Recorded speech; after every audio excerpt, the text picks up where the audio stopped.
आपको जीडीपी की चिंता है। हमारे कपड़े नहीं संभल रहे कमर के नीचे, आपको जीडीपी की चिंता है। बच्चे स्कूल में नहीं जा रहे, आपको जीडीपी की चिंता है। बीवी कह रही है कि बच्चों के लिए भविष्य के लिए पैसे जोड़ने हैं, कमाई कम होती जा रही है, आपको जीडीपी की चिंता है। बाबूजी कह रहे हैं उनकी आंखों का चश्मा तेज हो गया, पैसे ज़्यादा नहीं है, चश्मा नया नहीं बन सकता, आपको जीडीपी की चिंता है। दादी माँ कह रही है बच्चे मेरे पास सोने के लिए नहीं आते, रात को कार्टून मोबाइल पे देख के सो जाते हैं, आपको जीडीपी की चिंता है।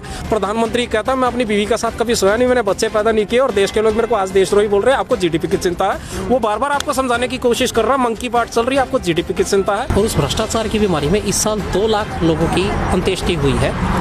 हमारे देश के अंदर भ्रष्टाचार के जो महा कीड़े थे, बड़े बड़े पिस्सू, बड़े बड़े कीड़े, कॉकरोच, जो न्यूक्लियर पावर प्लांट के ब्लास्ट होने के बाद भी मरते नहीं है। मैंने आपको वैज्ञानिक आधार दे दिया, कॉकरोच भी मरता नहीं है। तो उनके भी अंत्येष्टि के लिए 12 लाख का प्रोफाइल चल रहा है। और वो पैन इंडिया नहीं है जी, पैन वर्ल्ड है। झूठ बोलूं तो पप्पू मरे, अच्छा। सच बोलूं तो चाय वाला। पप्पू मेरी मौसी का लड़का, चाय वाला मेरा मामा। अच्छा। अब आप तो जानते हो मामा के अंदर 2 माँ है, उससे तो ज़्यादा प्यार होता है। अब मैं झूठ तो बोल नहीं सकता। इस साल 2 लाख करप्शन के जो कचरे हैं वो उसके ऊपर हम वहाँ मिट्टी डाल चुके हैं। अभी मिट्टी का प्रोसेस चल रहा है। हमारा टारगेट 12,000 लोगों के ऊपर मिट्टी डालने का है। ये करोना आपको जवाब दे दिया। मैं कुछ नहीं करता, मैं सिर्फ बैठ के तमाशा देखता हूँ। अगर इतनी नॉलेज है, पढ़े लिखे आप लग रहे हैं। मैं तो तीसरी फेल आदमी हूँ महाराज, क्या बात कर रहे हो आप? अरे धोती पहनने वाला, कमर पे धोती बांधने वाला आदमी कहाँ से पढ़ा लिखा हो सकता है? हम तो बेवकूफ गाहिल जवार आदमी, हमारे पास तो दिमाग है ही नहीं। हम तो बुद्धि पानी के सब सवाल पूछ ही नहीं सकते। बिहार के अंदर काफ़ी ज़्यादा किसान एक साथ जुट हो जाते हैं और वहाँ हिंसा भी अभी देखने को मिली है। कैसे देखते हैं, अगर महामारी ज़्यादा फैलने का इशू हो सकता है इसमें? पहला सवाल ये है कि कोरोना की पैंडेमिक है क्या, कंसेप्ट क्या, वायरस क्या, बैक्टीरिया क्या, उसका ट्रीटमेंट क्या होना चाहिए। जो चीज़ें कही गई है वो सिर्फ एक फोबिया क्रिएट किया गया था मास पॉपुलेशन को फ्रेगमेंट करने के लिए। दूसरा, उनको डाइवर्जन देने थे कुछ नेशनल इश्यूज़ के ऊपर से, उसको हटाने के लिए ये सारे सेटअप्स किए गए थे आज से 1.25 साल 1.5 साल पहले। जब ये कोरोना वायरस और पैंडेमिक्स के बारे में डिस्कशन किया गया था, उसके विदिन 2 या 3 महीने बाद ही मैं मुंबई के खारके इलाके में था। खारके इलाके के अंदर मेरे ख्याल से हमारे इंडिया के सबसे बड़े चीफ स्ट्रैटेजिस्ट, चर्च के जितने भी लोग हैं सब वहीं पे हैं, इंडस्ट्रीज सब वहीं पे रहते हैं, टाटास, बिरला, अंबानी सभी के कॉर्पोरेट ऑफिस वहीं पे है। मैं वहाँ 3 महीने रह के आऊँ तो मुझे ज़्यादा पता कोरोना का वायरस किस लिए किया गया था। वहाँ हर एक आदमी को ग्राउंड लेवल पर पता, सभी को पता कोरोना वायरस का मतलब एक फोबिया है। It's a phobia. तो फैक्चुअल है ही नहीं इसमें कुछ भी।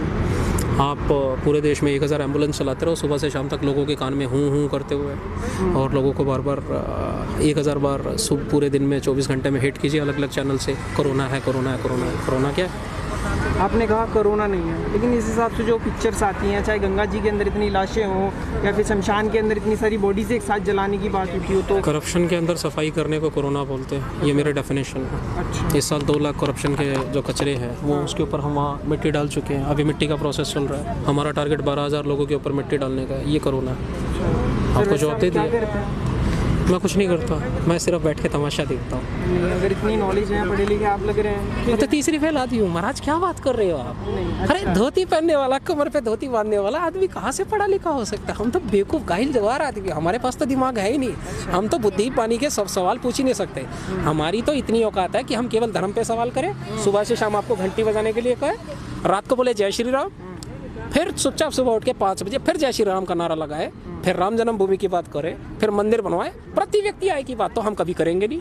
गौशाला से कैसे आय चलती है वो भी नहीं बताएंगे। गौमूत्र के कितने DNA पेटेंट्स अमेरिका में वो भी नहीं बताएंगे। और आयुर्वेद के लिए कर्क रोग से कितनी औषधियाँ जर्मन के अंदर बन रही है और उस पर रिसर्च चल रही है, ये भी नहीं बताएंगे। 60,000 पांडुलिपियां नासा में पड़ी है, हम वो भी नहीं बताएंगे। हम तो तीसरी फेल आदमी है महाराज, हमारे पास कहाँ दिमाग है?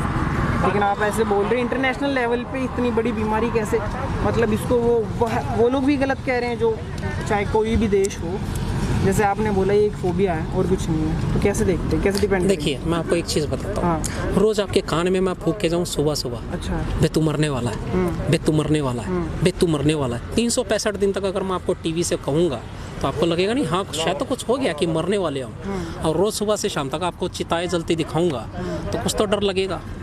दरअसल मारने का तरीका अलग होता है हमारा। हमारे धर्म में जब मारा जाता है ना किसी आदमी को, तो मारने के बाद फूंकने का प्रोसीजर भी अलग होता है। भ्रष्टाचार की एक बीमारी फैली है, उसको कोरोना बोलते हैं। और उस भ्रष्टाचार की बीमारी में इस साल 2 लाख लोगों की अंत्येष्टि हुई है। हमारे देश के अंदर भ्रष्टाचार के जो महा कीड़े थे, बड़े बड़े पिस्सू, बड़े बड़े कीड़े, कॉकरोच, जो न्यूक्लियर पावर प्लांट के ब्लास्ट होने के बाद भी मरते नहीं हैं। मैंने आपको वैज्ञानिक आधार दे दिया, कॉकरोच भी मरता नहीं है। तो उनके भी अंत्येष्टि के लिए 12 लाख का प्रोफाइल चल रहा है। और वो पैन इंडिया नहीं है जी, पैन वर्ल्ड है। झूठ बोलूं तो पप्पू मरे, अच्छा सच बोलूं तो चाय वाला। पप्पू मेरी मौसी का लड़का, चाय वाला मेरा मामा। अच्छा अब आप तो जानते हो मामा के अंदर 2 माँ है, उससे तो ज़्यादा प्यार होता है। अब मैं झूठ तो बोल नहीं सकता। मंकी बात चल रही है, संडे के दिन सुबह 11 बजे सुन लिया करो हमारे देश में मंकी बात कैसे होती है, क्योंकि बड़े बड़े साहूकारी मंकी बात कर रहे हैं, हम लोग तो चुपचाप बैठ के देख रहे होते कि हमारे हाथ में भी कुछ रोटी आ जाए खाने को। बस यही चल रहा तौर पे बात है, तो आप बड़ी करके किससे बोला गया ये भी पता है। चल मैंने तो कुछ भी नहीं बोला, अच्छा मैं तो तीसरी फेल आदमी हूँ। हाँ। अभी तो बोला मैंने आपको, मैंने क्या बोला, चाय वाला मेरे मामे का लड़का। आपकी बातों से काफ़ी चीज़ें पता चल रही हैं। कैसी? तो नहीं जो समझने वाले हैं वो समझ गए जी, होंगे। जी, जी। ठीक है, आपको ही मालूम है, जो आप जी, जी। बोल रहे हैं समझदार व्यक्ति समझ चुका है बिल्कुल। कि आपने क्या बोला है, ठीक है। लेकिन इतनी बड़ी जनसंख्या है, अगर ये नहीं समझेगी तो आगे कैसे होगा? जो जीडीपी गिर रही है वो तो कैसे ही रास्ते पे आ चुका है इंसान, आपको मालूम है। राम राम राम राम। हाँ। किसने कहा जीडीपी गिर रही है? अरे लोगों का चरित्र नीचे गिर गया, आपको जीडीपी की चिंता है। हमारे कपड़े नहीं संभल रहे कमर के नीचे, आपको जीडीपी की चिंता है। बच्चे स्कूल में नहीं जा रहे, आपको जीडीपी की चिंता है। बीवी कह रही है कि बच्चों के लिए भविष्य के लिए पैसे जोड़ने हैं, कमाई कम होती जा रही है, आपको जीडीपी की चिंता है। बाबूजी कह रहे हैं उनकी आंखों का चश्मा तेज हो गया, पैसे ज़्यादा नहीं है, चश्मा नया नहीं बन सकता, आपको जीडीपी की चिंता है। दादी माँ कह रही है बच्चे मेरे पास सोने के लिए नहीं आते, रात को कार्टून मोबाइल पे देख के सो जाते हैं, आपको जीडीपी की चिंता है। प्रधानमंत्री कहता है मैं अपनी बीवी के साथ कभी सोया नहीं, मैंने बच्चे पैदा नहीं किए और देश के लोग मेरे को आज देशद्रोही बोल रहे हैं, आपको जीडीपी की चिंता है। वो बार बार आपको समझाने की कोशिश कर रहा है, मंकी बात चल रही है, आपको जीडीपी की चिंता है।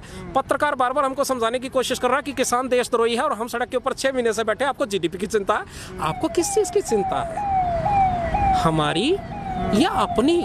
सवाल ये होना चाहिए कि जीडीपी किन लोगों से बना है, जनता जनार्दन से या कॉरपोरेट से? क्योंकि जीडीपी का डिक्लेरेशन इंडस्ट्रियल आउटपुट पे चल रहा है, real per capita rural output पे नहीं चल रहा। Real per capita rural output का मतलब है कि अगर किसानों के 20 करोड़ परिवार या 10 करोड़ परिवार या 15 करोड़ परिवार खेती बाड़ी में लगे हैं तो उनकी मासिक, तिमाही, छमाही, वार्षिक आय क्या थी 1991 में, उस वक्त की महंगाई दर पे, और आज 2021 में अर्थव्यवस्था खुलने के 30 साल बाद उस वक्त क्या कमा के ले सकता था और आज क्या कमा के ले सकता है? उस वक्त की कीमतों पे साइकिल, स्कूटर, ट्रक क्या ले सकता था और आज क्या ले सकता है? ये चीज़ आपको कोई नहीं बता रहा, वो असली जीडीपी है। आपने सीधे तौर पे कह दिया कि जो कॉर्पोरेट घराने, इंडस्ट्रियल जितने भी हैं, ये उनका आपने GDP सीधा जो भी है प्रॉफिट सारा वही जा रहा है। जीडीपी का कैलकुलेशन उनके अनुसार दिया गया है, किसान के अनुसार जीडीपी का नहीं दिया गया। आप किसान के अनुसार बताइए रूरल जीडीपी क्या है, मैं स्वीकार कर लूँगा।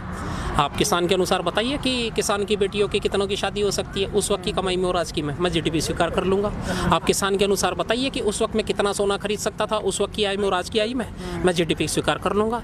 आप मेरे को सिर्फ ये बताइए कि वो जवान जो 1991 में सरकार से सैलरी लेता था और आज जो वो तनख्वाह ले रहा है, उस वक्त सैलरी, आज तनख्वाह के आज कितना बचा सकता और उस वक्त कितना बचा सकता था, उस वक्त क्या क्या कर सकता था और आज क्या क्या कर सकता है? अगर इतना जवाब महंगाई के अनुपात पे दे सकते हैं उस वक्त की और आज की, तो मैं दंडवत शाश्वत प्रणाम करने को तैयार हूँ कि हाँ जी जीडीपी सब कुछ सही बोलता है। आपकी क्वालिफिकेशन क्या है? मैं तीसरी फेल हूँ। नहीं, ये तो आपने डिपेंड कर दिया, सच में सही बताओ। देखिए मैं आपको एक चीज़ बताता हूँ, हाँ आपको एक कटु सत्य बताता हूँ। हमारे देश में कभी किसी व्यक्ति ने किसानों के नाम पर महंगाई भत्ता दर की बात नहीं करी, जवानों के नाम पर महंगाई भत्ता दर की बात नहीं करी।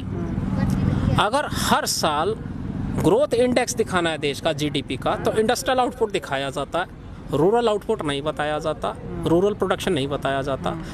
किसान के लिए तो मंडी है होलसेल की, फैक्ट्री वाला रिटेल के प्राइस के हिसाब से बार्गेन करता है।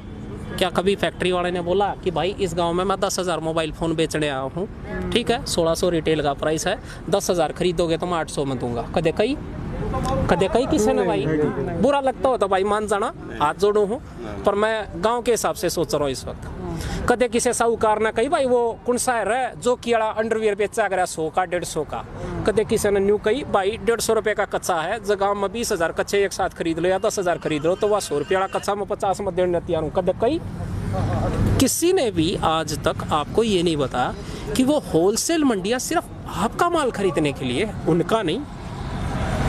क्या आप खरीद सकते हैं? जब ये कंसेप्ट जीडीपी का उनके ऊपर इम्प्लीमेंट होने लग जाए, या कंजम्पशन के पॉइंट ऑफ व्यू से जो कंज्यूमरिस्ट इकोनॉमी बनाना चाहते हैं, क्रूर पूंजीवाद पे, क्रूनी कैपिटलिज्म बोलते हैं अमेरिका का, उस कंसेप्ट पे अगर ये आपको वो एग्जांपल देने को तैयार है कि हाँ जी रिटेल का माल भी होलसेल में बिकता है, तो आ जाओ फिर बताओ मुझे किसान को कितना लाभ हुआ, कितनी बचत हुई। ये कंसेप्ट खत्म हो चुके हैं, आप जिन चीज़ों पे बात कर रहे हैं। एक बड़ी लड़ाई चल रही है यहाँ पे, क्या लगता है सबसे बड़ी लड़ाई ये है कि मुनाफे में हिस्सेदारी हो किसान से। अच्छा, मिनिमम सपोर्ट प्राइस खत्म हो जाना चाहिए, इसको कैंसिल कर दो इस कंसेप्ट को। आप अगर मार्केट पे ही बेचने वाले हो ना, मैं अपना कहने से तो अभी वो नहीं मिल रहा है। आपने तो ये भी बताया कि अभी एमएसपी तो मिल ही नहीं रहा, बेशक इन्होंने बोल रखा है, मिल वैसे भी नहीं रहा। मैं आपको बता देता हूँ कैसे। पे कमीशन आते हैं गवर्नमेंट के, सेंट्रल गवर्नमेंट स्टेट गवर्नमेंट के। सेंट्रल गवर्नमेंट स्टेट गवर्नमेंट के पे कमीशंस 10 साल में रिव्यू हो रहे हैं। हर साल, हर दूसरे साल, हर तीसरे साल या हर 5 साल में इकट्ठे क्लबिंग करके कंपाउंड ऑफ करके नहीं हो रहे। एवरेज कंपाउंड ऑफ भी नहीं कर रहे, 10 साल में एक बार हो रहा है। और वो पे कमीशन अभी 7वां 8वां चल रहा होगा तो 12वें की बारी है, 12वां आना होगा तो 16वें की बारी होगी। खेल समझो, हम 5 पे कमीशन पीछे चल रहे हैं। नहीं तो उस हिसाब से इस वक्त सेंट्रल और स्टेट गवर्नमेंट के किसी भी एम्प्लॉय की सैलरी 50,000 से कम ना हो। ये मैं नहीं कहता, महंगाई बता दर कहती है। तो अगर किसी को इस बारे में डाउट है, आप चाहे तो नीति आयोग में चले जाइए, उसको पहले प्लानिंग कमीशन कहते थे। नीति आयोग का मतलब है संस्कृति के आधार पे, हमारे देश की संस्कृति के अनुसार वो आयोग बना के बैठे। 18 साल की पॉलिसी है, एक पूरा साइकिल लेके चल रहे हैं 18 साल का, जिसमें इन्फ्लेशन भी आएगा, डिफ्लेशन भी आएगा और फिर रिसेशन भी होगा बीच में। उछाड़, तराव, ढलान, मध्यम मार्ग। तो मध्यम मार्ग तीनों आने हैं। तो 18 साल की अगर पॉलिसी लेके चल रहे हो तो बताओ ना इनको कि एक एवरेज आउट आप पॉलिसी क्या लेके चल रहे हो ग्रोथ की। ये पहले वाले पंजे वाले ने तो कभी बताया नहीं, फूल वाला बता नहीं पा रहा, क्योंकि फिर वही बात है, कॉम्प्रोमाइज़ है। उस कॉम्प्रोमाइज़ में पहले वाला इंटरनेशनल कॉर्पोरेट सबको माल बेच देता था। कैसे लगता है अगर दोनों, पहले वाला भी कुछ नहीं कर पाया, आपने बोला अभी भी कुछ नहीं हो पा रहा, होगा कैसे फिर आगे? बात अभी कुछ हो नहीं पा रहा वो नहीं है, बात ये है जो पहले वाला इतना बड़ा कांड करके गया था उसमें इसने क्या क्या लिया, उसका मैं आपको एक हिंट दे देता हूँ। 1991 से लेकर 2021 तक 100 करोड़ से ज़्यादा का बीफ आपके देश से गया है, गायों का, पशुओं का, और सारे साधु नकली निकल रहे हैं अप टू शंकराचार्य। अगर अप टू शंकराचार्य नकली निकल रहे हैं तो हमारे रूट खत्म। शिया बोर्ड, सुन्नी बोर्ड के चीफ तक दबे पड़े हैं। अप टू शिया बोर्ड, सुन्नी बोर्ड के अंदर इतने बड़े कांड हो चुके हैं, तो वो जो रूल्स, पॉलिसीज और फतवे जारी होते हैं वो खत्म। चर्च के through pornography, child immorality, sex, alcoholism, ये सब चीज़ें प्रमोट हो रही है और उसके अंदर रोमन चर्च भी सजेशन दे रहा है। तो इसका मतलब ये सारे कांड पहले ही हो चुके हैं। सवाल ये है, धर्मगुरु तो सारे चले गए और वो जो पशुपालन के स्थान थे वो भी सारे जा चुके हैं और बीफ माफिया में जा रहे हैं। रोड के ऊपर मैं 2-4 टंगों का सांड नहीं ले जा सकता, घोड़ा नहीं ले जा सकता, खच्चर नहीं ले जा सकता, टट्टू नहीं ले जा सकता। 10, 15, 20, 40 की स्पीड पर तो कुछ चल ही नहीं सकता। हाईवे पे, national highway, state highway ban कर रखा है। पशु चला गया कटने के लिए, राजस्थान में ऊँट नहीं दिखाई देगा, कई जगह पे घोड़े नहीं दिखाई देंगे और बाकी जगह पे आपको ये पशु नहीं दिखने वाले, जोटे बुग्गे वाले। किसी भी पशु की आज के समय में ब्रीडिंग हाथ डाल के हो रही है, इंसान की होगी तो कैसा लगेगा? जनरेशन आगे नहीं बढ़ने वाली, हाँ या ना? और ये ऑलरेडी 30 साल से चल रहा है। और पशुपालन विभाग भी प्राइवेटाइज हो चुका है। पशुपालन का कोर्स करने का अगर आपको डिग्री बताऊंगा आप हंस के पागल हो जाओगे। जो बैन ड्रग्स हमारे इंसानों की होती है वो पशु को दी जाती है और पशुपालन विभाग के अंदर क्वालिफाई करने के लिए 3 महीने के, 5 महीने के, 6 महीने के भी कोर्स है। ये मैं नहीं कहता, डिपार्टमेंट कहता है, जाके चेक कर लो। 3 महीने की ट्रेनिंग के बाद आप किसी भी पशुपालन विभाग के अंदर आप छोटा मोटा वो ऑर्डरली कंपाउंडर लग सकते हो। तो इस तरह के तो कोर्स चल रहे हैं हमारे देश में। जब इस तरह के कोर्स चल रहे हैं तो भला कैसे होगा मेरे देश का? एग्रीकल्चर डिपार्टमेंट में जाके पूछ लो, 40 प्रकार की देसी गाय की नस्ल का DNA उनके पास वेयर हाउस है सभी स्टेट में, कहीं भी नहीं मिलेगा आपको। अच्छा, शंकराचार्य के मठ से लेके आखिरी तक के अखाड़ों तक में, हरिद्वार में किसी भी जगह आप धार्मिक स्थल के शहर में चले जाइए, किसी भी अखाड़े में आप मुझे देसी गाय प्योर ब्रीड उस स्टेट की दिखा दीजिए, सभी 5 या 6 वेरिएंट्स, मुंह पे थूक के चले जाना, नहीं मिलेगा। होल्स्टेन की गाय रखी हुई है, सब में क्रॉस ब्रीड है, सब में होल्स्टेन की गाय है, अमेरिका की, 20 लीटर दूध देने वाली। माथा पीट लिया, नमस्ते कर दी दूर से ही साधुओं को, और मैं क्या समझाऊँ? गुरुद्वारे वाला बाबा भी यही कह रहा है, बेटा हमारे यहाँ तो अब क्रॉस ब्रीड बेटी आ रही है। माँ जी समझा नहीं, बोला पहले मेरी बेटी लंबी चोटी लेके आती थी, अब तो गाय की तरह इसकी चोटी भी छोटी हो गई है। अच्छा, इतनी नॉलेज है, अच्छे वक्ता पे नहीं होती है, बताइए कुछ अपने बारे में। मैं तीसरी फेल आदमी हूँ मालिक, मैंने कुछ बोला क्या? मैंने तो जाइल गवार आदमी हूँ, मेरे पास तो कोई ज्ञान है ही नहीं, मैंने तो उदाहरण दिया। आपने इतने मैसेज दिए, समझने वाले समझ गए। अच्छा, समझने वाले समझ। मैं तो तीसरी फेल आदमी, देखो मैं जाइल गवार आदमी हूँ, किसान के साथ बैठा हूँ, 2 धोती है वो भी भाइयों ने दे रखी है यहाँ पर। सर्दी में यहाँ पर नंगा घुमा करता, किसी से भी पूछना, सारे मेरे को डाटा करते, सर ठंड लग जाएगी, ठंड लग जाएगी। एक नीचे शाल बांध रखी थी, 2 शाल ऊपर ओढ़ रखी थी, एक शाल बिछाया करता और एक